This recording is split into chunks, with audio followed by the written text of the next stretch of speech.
دا د ځان دپاره هم ده څوک یو پیره او درود ابراهیمي په مونځ کې چې کوم درود شریف دی دا د ټولو درود شریفونو سردار دی چې د دې نه چې یو سړی وایي د درود ابراهیمي نه افضل درود شریف شته نو مال یې راوله د دې نه افضل درود شریف نشته بس دا په دې باندې انتها ده په دې مهر لګېدلی چې یو سړی وایي چې افضل درود شریف مې باندې پې بل نه دا درود ابراهیمي دی صلیتا چې تا رحمت نازل کړی دی علی ابراهیم په ابراهیم علیه السلام باندې وعلى آل ابراهیم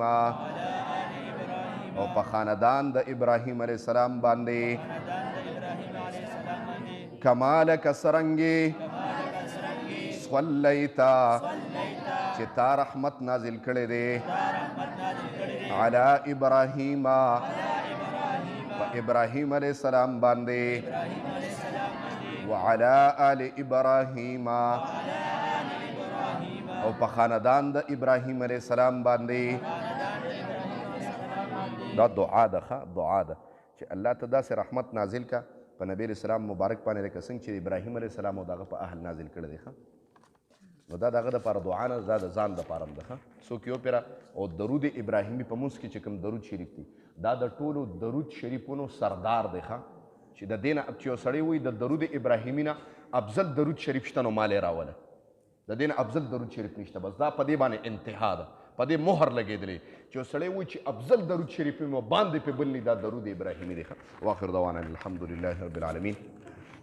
الله مونږ چې کوم درس ولوسته خدای خپل دربار الهي کې قبول او منظور کړي د دې درس په برکت باندې حاضر مجمع ته خدای په نظر د رحمت شفقت الفت او محبت باندې خدای وګوري الله ستا رضا له راغلي دي ستا در ته راغلي دي ستا کور ته راغلي دي خدای طالبان دي تا ته پته ده ستا د محبوب کتاب له راغلي دي الله د دې څه قسم مشکلات دي الله په خپل دست قدرت الله ختم کړي الله څه قسم مصیبتونه دردونه دي الله په خپل دست قدرت ختم کړي د چا په دې حاضر مجمع چا په زړه کې څه قسم شرعي حاجات دي مقاصد دي الله د خپل در نه پوره کړي خصوصا د هغه خویندو میندو چې دا درس په ذوق سره اوري الله په دا یخنۍ کې ستا د قرآن ستا د محبوب کتاب ته ناسي الله د هغې د عزتونو د لوپټو خدای محافظ شي